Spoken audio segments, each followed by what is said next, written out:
Accuracy shipping का ये share ₹6.95 के ऊपर आ चुका है। तो वीडियो को पूरा देखिए, आपको सब कुछ समझ में आ जाएगा। तो सबसे पहले इसका होल्ड टाइम ओपन किया तो यहाँ पर देखिए ₹9.60 के ऊपर ये था 2018 में। उसके बाद ₹1 के ऊपर चला गया था 2020 में। उसके बाद प्राइस लगातार बढ़ती हुई ₹27 तक पहुंची थी 2022 की अप्रैल में।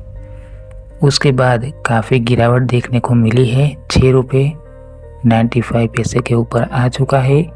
तो यहाँ पर इसका एनालाइज करेंगे और मैं आपको बताऊंगा कि ये स्टॉक इन्वेस्ट करने के लिए योग्य है या नहीं, क्योंकि एनालाइज करने के बाद ही पता चलेगा कि ये स्टॉक के अंदर इन्वेस्ट करना योग्य है या नहीं। तो वीडियो को पूरा देखिए, आपको सीखने को मिलेगा। इस वीडियो से आपको बहुत कुछ सीखने को मिलेगा। तो यहाँ पर देखिए इसका वॉल्यूम 1 लाख से ऊपर का है, तो वॉल्यूम कंप्लीट है। इतना ही नहीं, इसका फंडामेंटल को अगर देखें तो 105 करोड़ मार्केट कैप, तो ये मार्केट कैप नेगेटिव है। क्योंकि इतनी कम मार्केट कैप है तो यहाँ पर डिमांड बहुत तेज़ी से बढ़ जाती है और कभी सप्लाई भी बहुत तेज़ी से बढ़ जाती है। तो मतलब यही है कि अगर किसी ऑपरेटर्स के पास 300 करोड़ होते हैं तो वो लोग यहाँ पर पंपिंग डंप कर सकते हैं, इतना रिस्क रहता है। और पंपिंग डंप क्या होता है वो मैं आपको बता देता हूँ। बहुत तेज़ी से अपर सर्किट लगते हैं, प्राइस बढ़ती है और बहुत तेज़ी से किसी दिन लोअर सर्किट लगते हैं, प्राइस गिरती है।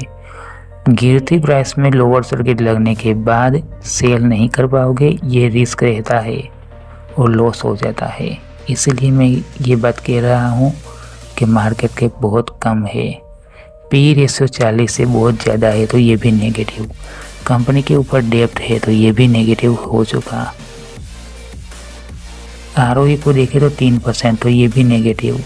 और ईपीएस 17 पैसा, 1 शेयर बाय करोगे तो कितना बहुत कम प्रॉफिट है ये। तो डिविडेंड यहाँ पर मिलता नहीं है, तो लंबे समय तक होल्ड करके रखोगे तो भी कोई फ़ायदा नहीं है।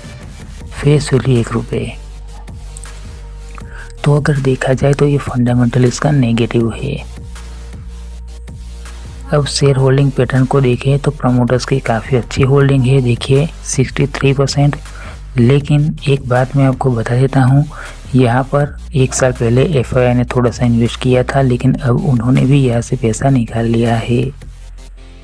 तो रिस्क बढ़ जाता है, क्योंकि यहाँ पर देखिए 800 करोड़ का रेवेन्यू जनरेट किया यहाँ पर 2023 में, और प्रॉफिट कितना किया देखिए 8 करोड़ का।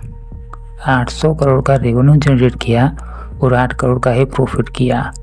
अब यहाँ पर देखिए 2024 में 700 करोड़ का रेवेन्यू जनरेट किया और प्रॉफिट देखिए 50 लाख का प्रॉफिट 2024 में। ये बहुत ज़्यादा नहीं है। देखा जाए तो ये फाइनेंशियल उतना स्ट्रॉन्ग नहीं है।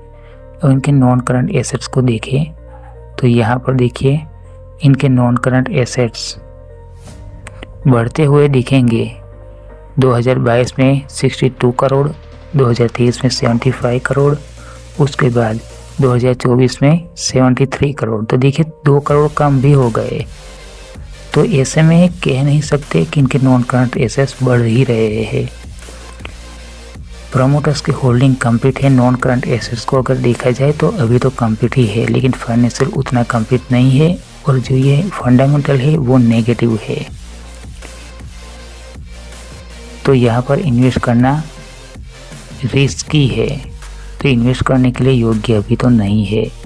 अगर फिर भी इसके अंदर इन्वेस्ट करना है तो अपने रिस्क पर कर सकते हैं। ये वीडियो एजुकेशन पर्पज़ के लिए है। जो सही इन्फॉर्मेशन थी वो मैंने आपको बताई है।